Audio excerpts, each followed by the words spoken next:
stric Nikolaj Ek, Hungar, se je sposodil.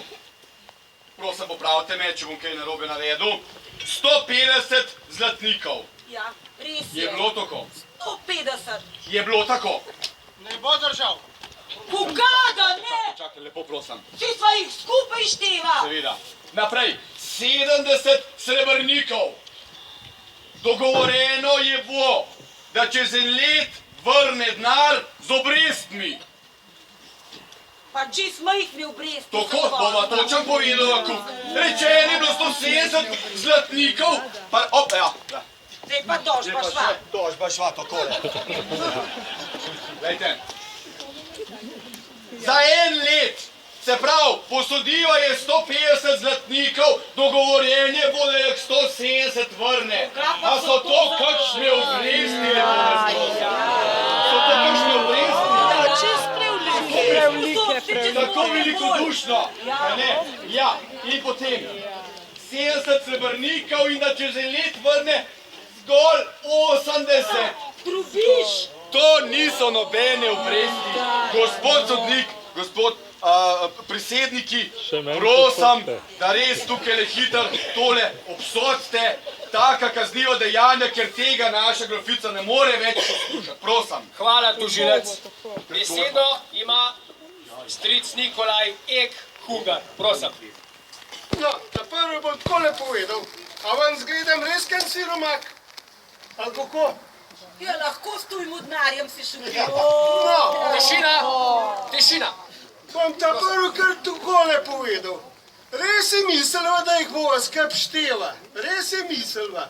Ampak, a ne povem, da bojo vsi vedeli, ali kako? Povejte na glas. No, v resnici pa ni posodil obenega denarja. Pa to je nezaslišano. Samo v rjuhe me je vodva spravil. Sodnik, zdaj bo pa še ena tožba za žaljenje časti. Jaz sem tvrda, spoštovana in čaščena ženska. Prosim, da temu naredite konec. On povedal takole, če še nisem dokončal.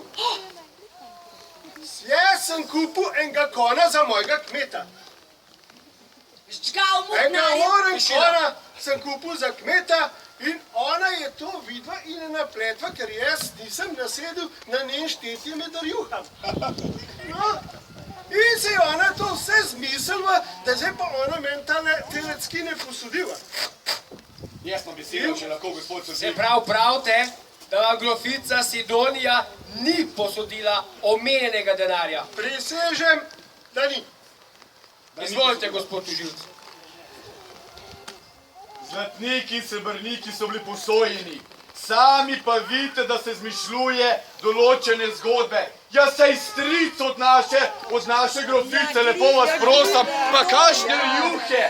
Ja, a ste, mislim, tukaj ni več kaj za dodati, no, prosim. Gospod sodnik, jaz bi samo eno reč povedala. Meni je nastrašan žal, da se danes še ne z njemu srečate. Da bi ga pred enim letom videl, kakor je prišel denar fehtat. Dva enaka štumpa ni mu na sebi oblečena. Rekel slabi, kakor Matija Lambrški, da vas lepo prosim, hodil je, po vas je hodil, se je tma naredili, da se kmetje niso z njega norca delali. V zadaj, če si ga v sukno pogledal, je bila sukna, posta bila pa kar 2 kosa blaga, z enega koca noto šita. Hvala, hvala. Hvala. Stojimo denarjem, a ne, stojimo denarjem, Hvala. Ja. Stric Nikolaj, imate še kaj zapovedati? Ja, če jaz še kaj povem, bo še kaj hujšega vam prišlo. Prisedniki, pristopite. Grdi jeziki. Včasih so jih kar odrezali tistem, ki so takole lagali.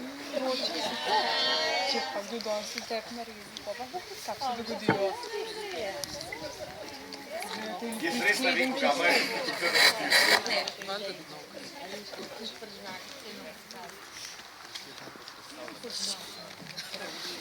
In kaj hodil fehtat, če je to knuka?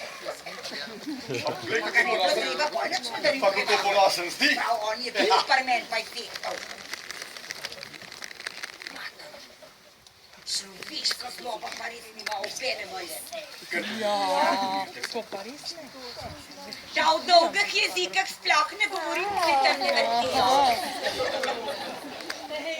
Se malce izpi. Res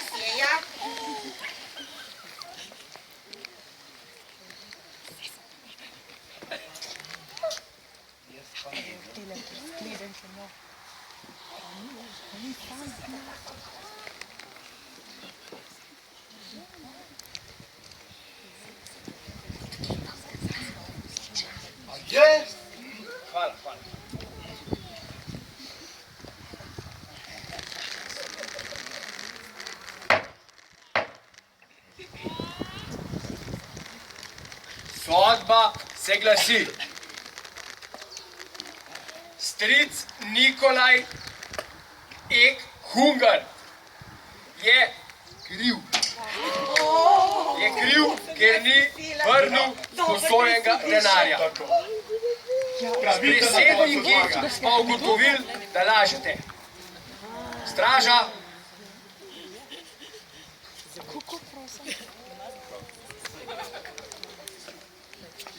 denar morate vrniti v pol leta. Sramota.